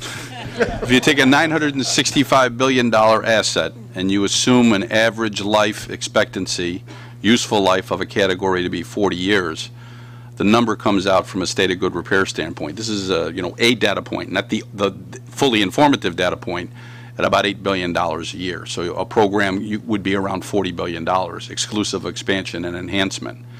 However, we're organizations, and especially we look to organizations that are private sector organizations, because sometimes they use models that we should follow, because if they don't remain profitable, they go out of business. But a Class 1 railroad is moving much more heavily into whole life asset management. And at the front end of this program, we did what we call out-of-face replacements of fleets, of track, whatever, because they were in such a clapped-out state, British term, that they had to be replaced. But now, like in the station program, there's some elements of the stations that don't need replacement. They may need refinement. Some elements do need replacement, so we've gone to a component program. So although that $40 billion number is a data point, it's only one data point. But certainly, I think we do need to do, I think every capital program that was sold, there was a good job done on the state of good repair and the size of the need. I think where we missed an opportunity is the value of the asset to the region. The real estate development would not occur in New York, would not have occurred in New York without the transportation system that exists. And in some cases, Second Avenue was a missed opportunity, not throwing stones at anybody, but we probably could have had value capture to a little greater degree before we made that investment. Because they see a benefit in terms of increased value of real estate, we could possibly see an investment in terms of funding part of the transportation system. Neil? Tom, I want to compliment you and your team on this fantastic report. It's not only detailed, it's clear and readable. Can you hear me? One thing I find challenging is this phrase, a state of good repair. It is a fear-inducing statement. It also sounds binary. You're either in good repair or you're not. And that's nerve-wracking, I think, for riders. I represent Putnam County as well as Metro North. And in my town, a friend of mine resides, a woman named Nancy Montgomery. Nancy spoke to us last time. She's a councilwoman in the town of Phillipstown, of which also my fellow Putnam County resident is a member of. And her husband was Jim Lovell, who passed away December of last year. And so I channel Jim when I sit here often, as I knew Jim well and I know Nancy and talk to her often. And the question I have is, when you look at least the state controller report from July about the 20-year campaign, and it says, quote, important assets will still remain in a state of disrepair after this plan. So the thing I have to wrestle with is either the definition of good repair. Is it binary? Does that mean that in fact things that are necessary for safety will not be put into a right state of repair? Or is it a matter of adding other items to this plan to ensure that we will at some point have the important assets up to that state? And I can't answer that because I can't tell from what I read which choices we've made about which items will not be. But when I see a line that says important assets will not be in a state of good repair, one then has to ask, what would it take to then be in a state of good repair, or whether that definition is not an appropriate one to use, and whether we need to actually change our language. It's a very good point. At the front end of this whole effort back in 1982, the MTA was probably novel and out there first in terms of use of the term state of good repair. You now have in MAP 21 and other parts of federal legislation people using that terminology, but it's 30 years old. If you go back to my example of whole life asset management of large organizations like Class 1 railroads, billions of dollars worth of assets for a profit-making organization, they've moved to whole life asset management. There are some things that there is no gray area for. It's either safe or it's unsafe. It's either reliable or it's not reliable. But the majority of our assets go through shades of gray before they get to one extreme or the other, move from one extreme to the other.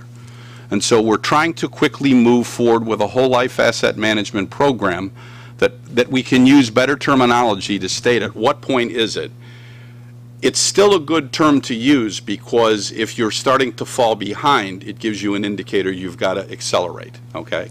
But we're definitely moving to whole life asset management. Ideally, you'd like to squeeze all the life out of an asset and retire it just before it claps out. But we can't do that. But that's what we're moving toward. Mr. Capelli.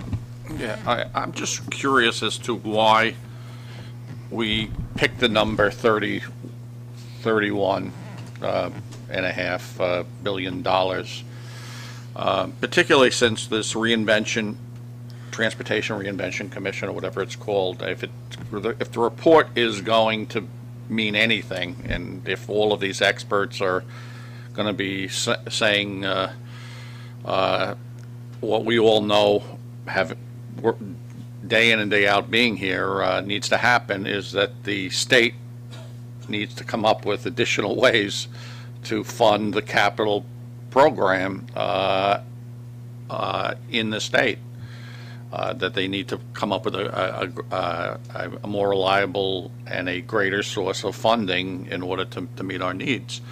Why are we not working in tandem and seeking to push Albany at this point in time with this report coming up and looking to do the things that, and not just the bare basics here, which is essentially what this capital plan is. Why are we not making the argument that there needs to be these other things done? Why are we not out on the road holding public hearings and gathering public support for projects that need to have and put pressure on the governing politic? I don't understand why we're letting people off the hook when everybody at this board knows that this is inadequate to meet the needs of the system. I'll respond in a general way. I wish I could tell you it's formulaic driven. I wish I could tell you we went to a mathematical formula and we said this is how we derive it. It's not that exact, but there are elements of it that are, especially as it relates to project costing and estimating and order of magnitude costs. It's a combination of an art and a science. The current capital program is about $27 billion, I think 10 through 14. Is that right, correct, Craig?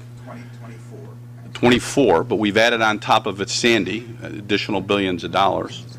There's a point past which the system cannot sustain more work because you can't shut it down. We're already pushing the envelope on weekend closures where the city has become more dependent on public transportation. I'll give you an example, though, because I want to make sure this data point is unmistakably clear. If we have a condition that must be dealt with because it's a safety issue, we will take the asset out of service. That's clear. But in other ways, it's like how can we, one of the worst things we can do is cast the net so large and ask for so much money, fight to get that money and not be able to spend it. Because that presents problems on a number of different levels. One of which is the credibility with our stakeholders in terms of saying that we're going to put that money into the asset. But somewhere down the line, education, health, or something else at a state level may not get funded. And I think as part of our fiduciary responsibility primary is here. There's no doubt about it. But we shouldn't be asking for more money than we can effectively manage and maintain. So in answer to your question, I think we feel comfortable at the $32 billion that it's an aggressive number that will meet our needs.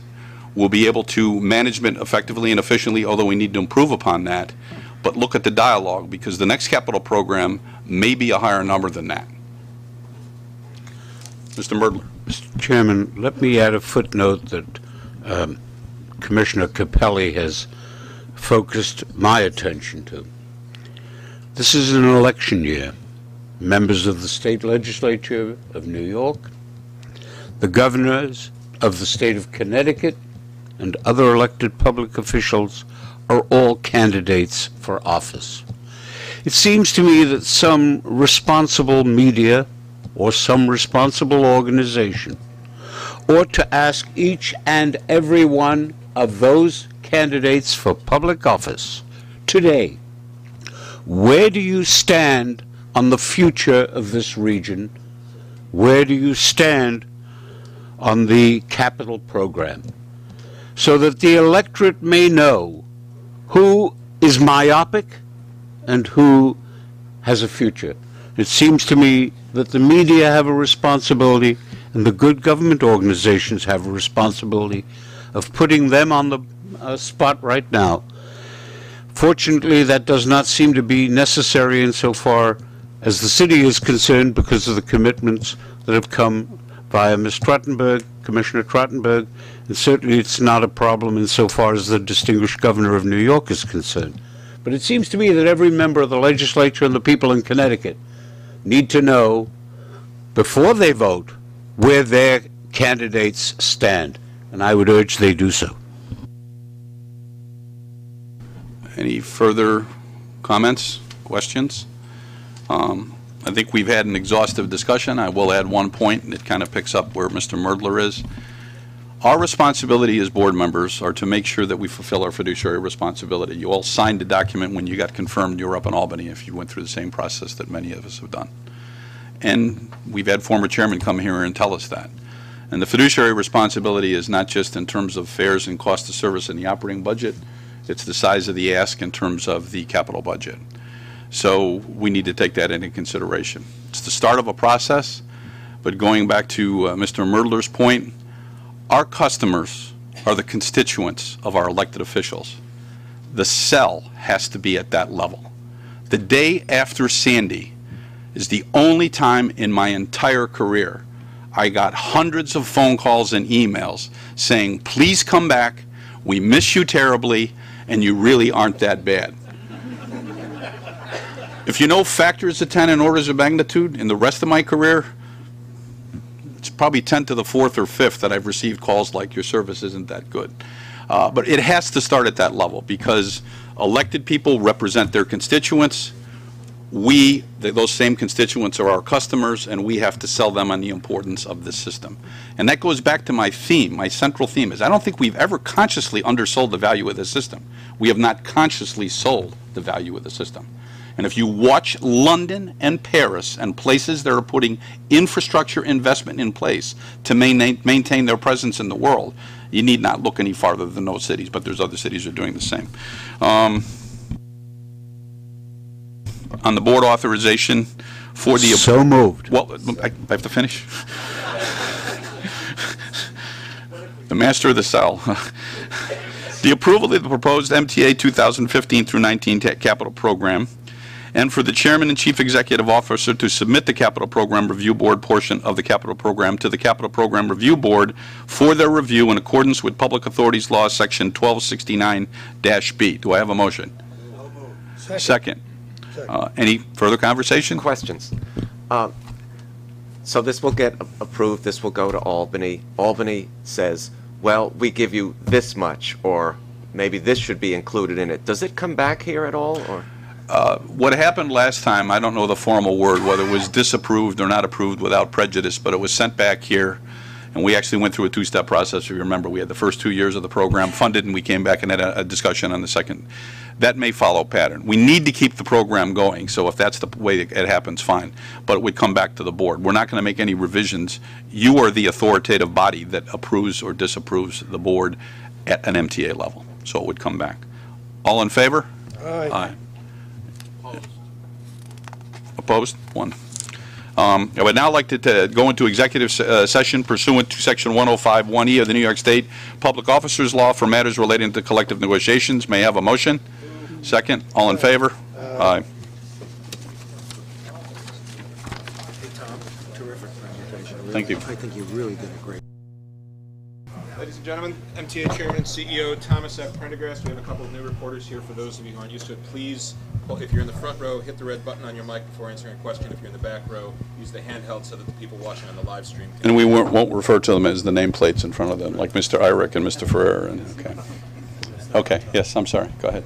Sir, the MTA debt now is roughly $2-point-something billion a year, debt payment. If you have to borrow $15 billion, what would be the debt payment then for the MTA? I'm going to have Bob Ferran answer that question because you have a chief financial officer for a reason. Either way, I mean, what will the debt be? And also, you know, how much? I mean, you went from over the last 30-plus years, $3.125 billion roughly per year. Now you're asking for $8 billion per year over a 4-year program. And they're just wondering, the debt is becoming a problem in some people's eyes. What are the ranges for the debt, given the whatever you have to borrow? Bob, this is a theoretical question. come to the microphone. It's a theoretical question, so I'm going to give you just an academic answer. Roughly $15 billion in debt would require about $1 billion a year to service it.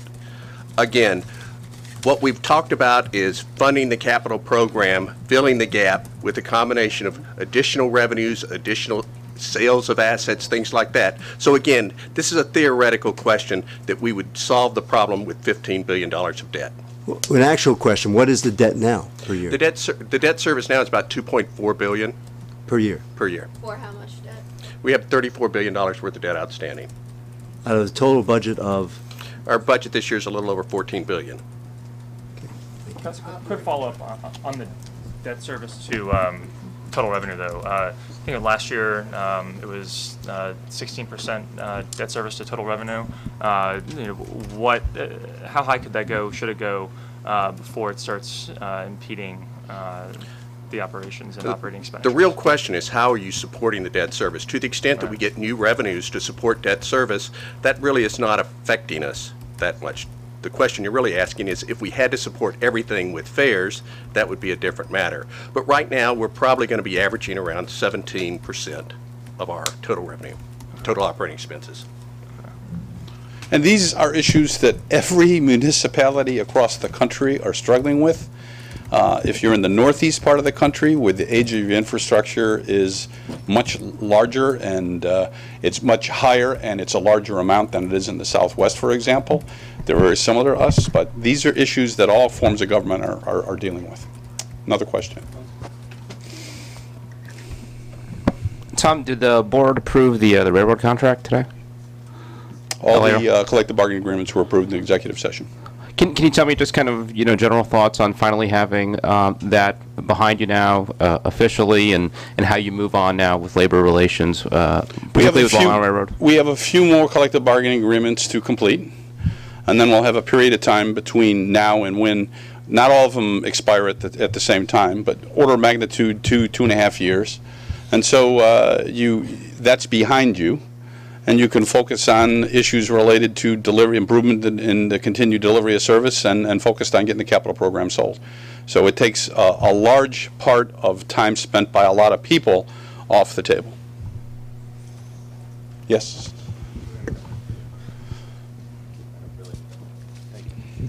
Tom, when it comes to the Penn Station access and the East Side access and the 4 new stops in the Bronx, how long a period of time are we talking about before riders actually can see and use these improvements? And I wondered if you could just take a minute or two and just sketch out in layman's terms what the system's going to look like whenever it's done and when that will be.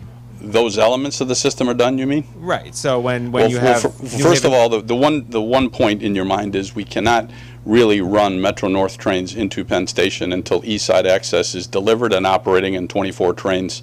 The first phase maybe, I think, 18 or 20 trains, but ultimately 24 trains into Grand Central. So it would free up capacity for Penn Station. So East Side access current completion date, I believe, is 2022. So it's that. The second issue is you need to have all the physical infrastructure improvements in place, the construction of the 4 stations, improvements to the Amtrak infrastructure because they're the landlord, they're the owner of the asset, in the form of some signals, power, and communication. Signals, power, and track as you approach the Hellgate Bridge. And then tunnels, increased capacity, improved signals for increased capacity of the underriver tunnels. So what you would see is, and these are a long ways off, is rush hour service, peak rush hour service, I believe 4 trains on the New Haven line. I'm looking for Joe, and I think that's what it is. Is that about right? Yeah. So, and that's what the service would be. And not only would be for the New Haven line customers that originate in Connecticut, but for those in New York and for those at the 4 stations in the Bronx. So, Tom, have you spoken at all with Governor Cuomo about new revenue sources? And in an ideal world, what would those new revenue sources look like for you? Well, there's been ongoing dialogue with the Chamber and with people in terms of the capital program and the next capital program, this capital program, its size, and what we need to do. So in a general sense, yes. But as I referenced in the meeting today, this is the start of a dialogue. There's a legislative requirement for a board-approved plan to be given to the Capital Program Review Board that they have a chance to opine on, either accept, reject, or send back without prejudice and have a dialogue occurred, which is what happened last time. So that's the nature of it. Certainly we've got to define the size of the program we have in terms of $32 billion, 29 and change for CPRB because the rest is bridges and tunnels, and how we're going to fund that program. And we think we can bring a little bit over half to the table on our own, and then the dialogue is going to occur. So in a general answer, yes. Greg? And riders already know that we'll be paying more. Looking ahead to that already for next month, we'll be seeing that. So the fare increase is already something that is built into there. Can you, first question, kind of hint maybe at what we might be seeing next month when it comes to the presentation on a fare and toll increase for 2015? The 4%? Well, the financial plan, which has been, we give a mid-year review in July, we present the next budget year in November, and it's voted on in December, has had for a little over a year now biannual fare increases at the order of about 4%. And that's a commitment we've made, because that correlates with a 2% cost of living increase. And nothing we've discussed today changes that. And that should maybe be an indicator of how it may proceed to 2017, to 2019, that there may be these 4%. Well, the next 2 fare increases, because it's a 4-year outlook, I think, on the financial plan side. I'm looking for Bob. So yes, in the last financial plan, we said a fare increase in 2015, a fare increase in 2017. And there'll be the same structure where there may be some give and take on raising a base fare or manipulating no, a... in answer to your, yeah, on that front, we go through a public hearing process, and there's a discussion in terms of, you know, how we're going to do that. And that's an engaged discussion the board members not only have, but we have with the public at large. But and yeah. one other thing, since you brought it up twice, you did say that you need to sell the agency better. How are you going to do that? We're not sell selling it to the me. agency. No, Well, no, I get it. No, what I said was, and it bears repeating, okay? I don't think the MTA, at any time in the 30-year history of getting capital programs, deliberately undersold the value of the asset. At the front end of the program, it was unmistakably clear to people, because you had derailments, collisions, fires, and bad performing system. We had to make investments in it. But I don't think we have collectively sold people on how important the network is to the region's economic survival and continued development. That's what I want to emphasize. When I have transportation experts come from other parts of the world here, they're amazed at some things they see. They're amazed at 4-track right-of-ways with express and local service. They're amazed at the interoperability of the system. You go to London, you have discrete separate lines. And when one line is down, it's hard to replace. We lose elements of the system during the delivery of service on one day. We lose the East Side IRT, we send those trains over the West Side IRT. Lose Lexington Avenue line, send them over Broadway. Lose 6th Avenue, send them over 8th Avenue.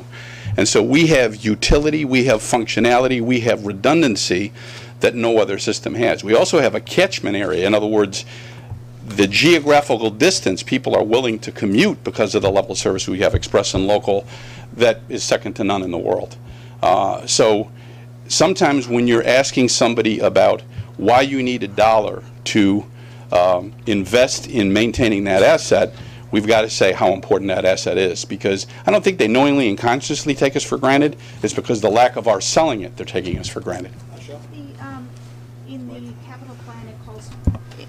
In the capital plan, it calls for about $3.88 billion of MTA borrowing. Would that all be off of the payroll mobility tax? Bob? Right now, Right now, what we have is the transportation revenue bond, the dedicated tax fund bonds. Those are the bonds that we can sell debt against. We could not sell debt using the payroll mobility tax without having that approved by the Capital Program Review Board. So the board has passed a resolution authorizing the creation of this new credit, but it has to be approved by the Capital Program Review Board before we could sell any debt against the payroll mobility tax. When do you anticipate it could be approved? How soon do you need to actually borrow off of this revenue stream? What we would do is, at the same time probably that the total capital program was approved, we would be looking for the Capital Program Review Board to give us their approval for that new credit. What we're trying to do is use what in many cases is excellent credit rating as compared to some other agencies in the country, and for that money that we have to borrow, get the best deal possible, because if we're paying lower interest costs, we're able to invest that in improvements to the system. And the order of magnitude we're talking about here is some $300 to $500 million. And $300 to $500 million could fund a large portion, for example, of the Penn access to Metro North. It could fund the second track main line for Long Island Railroad. It could fund the North Shore Busway, the BRT that people were talking about. So it's real dollars. It's real dollars that translate into a larger capital program and more improvements to the system. I had a question about the the funding. Excuse me. New York City in the document says New York City will contribute something more than $650 million. What are your thoughts on the size of New York City's contribution, and how does it stack up to previous contributions from the city? And do you think they're pulling their weight because the city has a lot of the infrastructure and a lot of the people? I believe in the riders? presentation we're saying some $625 or $27 million. And it's over the course of the program from 82 programs, from 82 till now. I think it's been at a high of an average of $100 million a year, so $500 million for a capital program. It's been lower than that. And what we're basically saying is we'd like to get it up in that range again. There are everybody benefits from the network to differing degrees and different elements. But what we're basically saying is that we're putting an ask on them to contribute more because of the need we have to be able to fulfill this gap. Thank you. When you talk about sustainable funding for transit, does that potentially involve putting some form of congestion pricing back on the table? I'm not going to focus on any one alternative. Certainly that would be one. But when we're talking about sustainable, I think you don't have to look too far back in the recent past, and you've heard it in presentations that Bob Ferran has made. You know, real estate revenues are not necessarily sustainable because there's boom cycles of real estate cycles and there's bust cycles of real estate revenues. So we're looking for sources that over the long haul will be sustainable, and we can predict the order of magnitude of funding we'll get from them so that we can base how we're going to plan our capital program off that. But there's a whole list that we're going to take a look at because that's what other entities in the United States are doing, looking at other funding sources. After the discussion today, are you going to reconsider the bus rapid transit on Staten Island and putting it in the capital plan? It's the start of a dialogue, and so you heard public comment from people who want bus rapid transit on the North Shore. You had one board member express that concern. I mean, if you take a look at Staten Island and its growth over the past, 20 years, it's approaching 500,000 people. I don't think there's another city in the state of New York that's 500,000. I don't think Buffalo is 500,000. Maybe it is. But there are transportation needs out there that we will have a responsibility to be met, whether it be through Staten Island Rapid Transit. I mean, there's hundreds of millions of cars there for the replacement of the fleet. First time ever, because we've always transferred fleets over there toward the end of their, not the end, about the middle of the useful life. Looking at the bus network to be able to provide better transportation, so there's a number of things. But because it's the start of a dialogue, that will be an item I'm sure people will raise. What about the busway on Staten Island? Who has not had a question? Chairman, could you give us the bare bones on what the Penn access would be, what tracks it would use, what it's going to be? Well, you don't want to go into that detail. There's 21 tracks. There's 3 railroads. We try to put 10 pounds of grain in a 5-pound bag, okay? So, but the issue of how we plan the utilization of that access for Amtrak, Long Island, New Jersey Transit, and what would be a fourth player, Metro North, would be part of a joint dialogue in terms of where that space would occur, would take place, and how those trains would be slotted in. That's a general summary at a top level. Well, the trains would come through. If you understand how the Amtrak Northeast Corridor accesses Penn Station, they branch off at, I believe it's Shell Interlocking, New Rochelle, and they come down the right of way, and then they approach. You'll see them on the Hellgate Bridge, and then they come in through the East River tunnels. The New Haven trains come across, go past that interlocking, and join at Woodlawn. At Woodlawn, join the Metro North main line and cross at 125th Street and come into Grand Central.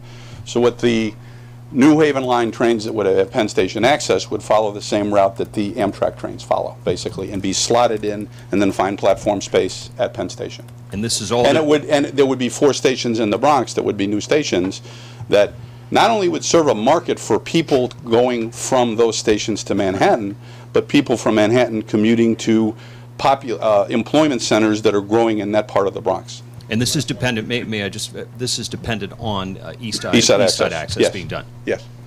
Just to clarify, if I could, with this new capital program, do you foresee at any point fares being increased more than you presently plan? Well, first of all, it's a 5-year program. We're looking at 4 years. At this point, no, but it's premature. And it's, so no, not at this point. Last one from Kate in the back. Sorry, we missed you. Hi. I noted something like on the order of $800 million in the capital plan for improvements in Penn Station to prepare it for Penn access, you know, new elevators, new escalators. Is that really enough? And how are you going to squeeze, you know, more riders into a space that is already so, you know, horrible? Well, one thing that kind of gets lost in the dialogue is that, and the issue of East Side access for Long Island Railroad's been around over 20 years. And while we have grown in ridership over the region, in some cases the travel patterns from Long Island have changed and there's less riders. But certainly, if you're going to swing, for lack of a better phrase, 24 trains over to Grand Central, people who would normally be going into Penn will now be going into Grand Central. I'm not going to stand here and tell you it could be a net zero gain or a loss, but it's not like we're just adding more trains, because we couldn't do that physically with the tunnel slot issue. But you start from right now, the peak requirement, I should remember off the top of my head, is 37 to 42 trains into Penn Station off the Long Island Railroad. And if you're going to swing 24 of those over, that's more than half. We don't see a ridership growth anywhere near that level that would say that your net volume going into Penn Station from the Long Island Railroad would remain as it is today. Yep, back in the back, you talk about the budget gap that you're trying to bridge. How much of that do you think you can realistically bridge, and how do you prioritize if you can't? Well, first of all, is we've said the size of the program need is order of magnitude $30 billion. $20 billion for state of good repair, about $5 billion for enhancement, and $5 billion for expansion. So if we want to commit to state of good repair, if we want to commit to the customer enhancements that a greater proportion of our customers are asking for, because they're saying, you better take care of state of good repair. Don't tell me about state of good repair, just take care of it. And there's 2 population bases of our customers that are changing. One is the millennials, more of them riding the system. The other is an aging population. More and more people are retiring and staying in New York, and they will be using our systems. We have to accommodate their needs. And then the last issue is expansion. So we're going to aggressively go out to inform, to educate, and get a consensus together to be able to sell people on the need for $30 billion and then find the other funding streams we can do to close that gap for that last $15 billion. But it just seems like with Albany, that's going to be a tough sell, no? I mean, everybody always focuses on Albany, but the dialogue, if you heard it, is it's Albany, it's the city of New York, and it's the business leaders and stakeholders in the region. Because the constituents of the elected base are our customers, they're citizens who live and work in New York, they're businesses that are established in New York, and all of those parties benefit from the MTA network. And you could make an argument, and I think we have, that all of those parties should pay should play a role in making sure that the funding is there for us to get. So it's not just an Albany discussion. It's a city of New York discussion. It's an Albany discussion. It's it's the Long Island Association. It's the RPA. It's everybody who has a stake in this system. It's the best system in the country. Best I system haven't in the asked a world. question to Tom yet. Well, I had a question, a follow-up question for Bob, but I have a quick follow-up question. All right, okay. So, to clarify though, the MTA really only needs about $1 billion in new revenue, against which you could borrow to pay for the filling this funding gap of $15 billion, right? So, if you need more revenue streams, you need about $1 billion from whatever sources you're going to wind up getting, right? Or ask for. Well, there is also this issue: is at what point is a limit attained in terms of how much debt you want out there? People just don't go out every time they get a pay raise and remortgage their house to get more cash. We did it for a short period of time there, and we got into some big problems in this country with that back in 2008 through 2009. So there is a practical limit that you can't define exactly as to how much debt finance you're floating. And I think that would be a general way of saying it. Thank you. Okay. Thank you. Thank you all very much. It's been informative and educational. 21 minutes long.